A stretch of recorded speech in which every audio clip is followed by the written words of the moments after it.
ఉపదేశ క్రమం ఉండాలి, క్రమమైన ఉపదేశం ఉండాలి.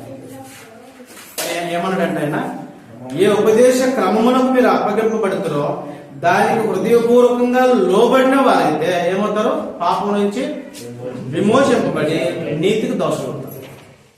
అక్కడేమో ఐగుప్తు నుంచి విమోచించబడ్డారు, ఇక్కడ మనం ఏమయ్యాము? పాపం నుంచి విమోచించబడ్డాం. ఆ తర్వాత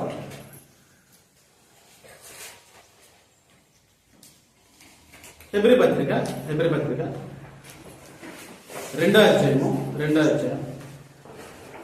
14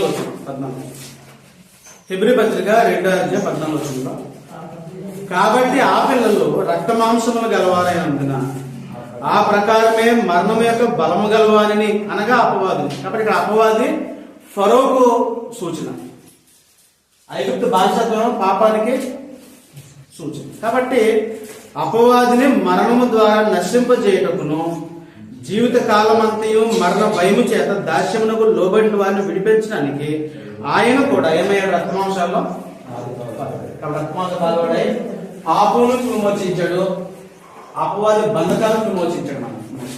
ఆ తర్వాత గల్తీ పత్రికలు ఏమంటాడంటే, అసలు ప్రస్తుతపు యొక్క దుష్ట లోకం ఏదైతే ఉందో, దుష్ట యుగం ఏదైతే ఉందో దాని నుండి సంపూర్ణంగా మనల్ని విమోచించాడు. గల్తీ రాసిన పత్రిక 1వ అధ్యాయంలో 4వ వచనం, మన తండ్రి అయిన దేవుని చిత్త ప్రకారము క్రీస్తు మనలను ప్రస్తుతపు దుష్ట కాలములో నుండి విమోచింపవలనని మన పాపము నిమిత్తము తను తాను అప్పగించుకున్నాం. కాబట్టి ఆ ఛాయ మనకు అర్థమైతే నిజ స్వరూపం మనకి అర్థం.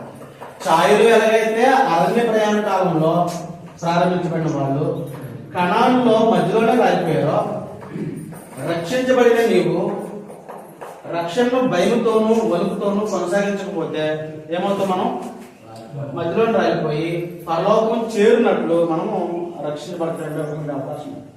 కాబట్టి ఈ రూపంలో పరంగా ఏం చెప్పాడంటే ఒక పాఠం నేర్పించడానికి ఉద్దేశించాడు.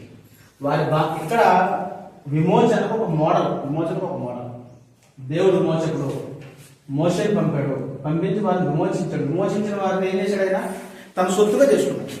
విమోచించబడిన తర్వాత అన్నాడు, నేను దేవుడినే ఉంటాను, మీరు నాకు ప్రజలే ఉంటారు, నేను మీతో పాటు నివాసం ఉంటాను. అంతకుముందు ఆయన ఈ మాట అనలా, నేను మీ మధ్య ఉంటాను, నేను మీ మధ్య ఉండాలంటే ఒక గుడారమైన అన్నాడా?